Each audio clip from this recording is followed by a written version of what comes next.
തിരുവനന്തപുരവും കൊച്ചിയും പോലെ തന്നെ മഴ പെയ്താൽ മണിക്കൂറുകൾക്കകം ഇപ്പോൾ തൃശൂർ നഗരവും വെള്ളത്തിലാവും. അശാസ്ത്രീയമായ ഡ്രെയിനേജ് സംവിധാനങ്ങളും മഴക്കാല മുന്നൊരുക്കങ്ങൾ പാളിയതുമാണ് ഇതിനു പിന്നിലുള്ള കാരണം. എന്നാൽ വെള്ളക്കെട്ടിന്റെ പേരിൽ ചിലർ രാഷ്ട്രീയം കളിക്കുന്നതല്ലാതെ യാതൊരു നടപടിയും സ്വീകരിക്കുന്നില്ലെന്നാണ് ആരോപണങ്ങൾ.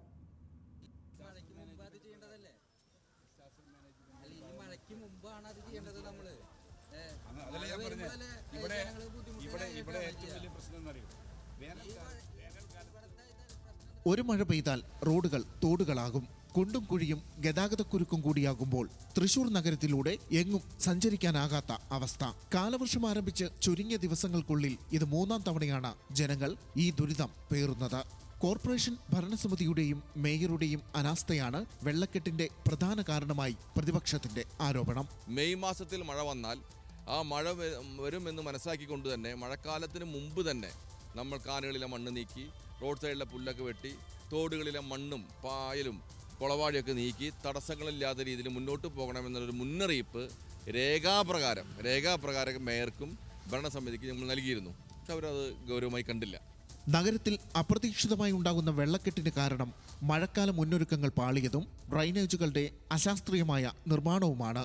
ഇത് തുറന്നു സമ്മതിക്കുന്നുണ്ടെങ്കിലും PWDക്കും നഗരവാസികൾക്കും കൂടി ഇക്കാര്യത്തിൽ ഉത്തരവാദിത്തമുണ്ടെന്ന് മേയർ പറയുന്നു. PWD ഇപ്പം നമുക്കറിയാം, ഇവിടെയുള്ള പല കാനകളും ഇപ്പോൾ നമ്മുടെ അശ്വിനിയുടെ മുമ്പിലുള്ള കാന നമ്മുടെയല്ല. വെള്ളം കയറുമ്പോൾ ഉടൻ തന്നെ നമ്മുടെ മെക്കിട്ട് കയറുന്നതാണ്. കാരണം അത് ജനങ്ങൾക്കറിയില്ല ഇത് ഏതാണ് PWD, ഏതാണ് കോർപ്പറേഷൻ്റെ കാന അറിയില്ല. അവരെ കുറ്റം പറയാൻ പറ്റില്ല. പക്ഷെ മനസ്സിലാക്കേണ്ടത് ഈ PWDയുടെ ഇപ്പോൾ ഈ അശ്വിനിയുടെ മുമ്പിലുള്ള റോഡൊക്കെ അവരുടെയാണ്. അവരാണ് ആ കാനം വീതി കൂട്ടേണ്ടതും അതുപോലെ തന്നെ പണിയേണ്ടതും. അവർ പറയുന്നത് അവിടെ സാമ്പത്തിക ബുദ്ധിമുട്ടുണ്ടെന്ന് പറഞ്ഞ് അശ്വിനിയാണ് അവരെ സഹായിച്ചു എന്നാണ് പറയുന്നത്. അത് കേട്ട ഇപ്പോഴും അവിടെ പൂർത്തീകരിച്ചിട്ടില്ല. ഞാൻ ഈ വിഷയമായി മന്ത്രിയെ ബോധ്യപ്പെടുത്തും. അതാത് സമയങ്ങളിൽ ഡിപ്പാർട്ട്മെൻറ്റ് ഇടപെട്ടുകൊണ്ട് അവർ ഇത് പണിയാൻ പറ്റില്ലെങ്കിൽ ഞങ്ങളെ ഏൽപ്പിക്കണം. തദ്ദേശ സ്വയംഭരണ സ്ഥാപനം ഇത് ഏറ്റെടുത്ത് നടത്താൻ തയ്യാറാണ്. ജനങ്ങളെ ഒരു കാരണവശാലും വെള്ളത്തിലാക്കാൻ ഇഷ്ടപ്പെടാത്ത ഒരാളാണ് ഞാൻ.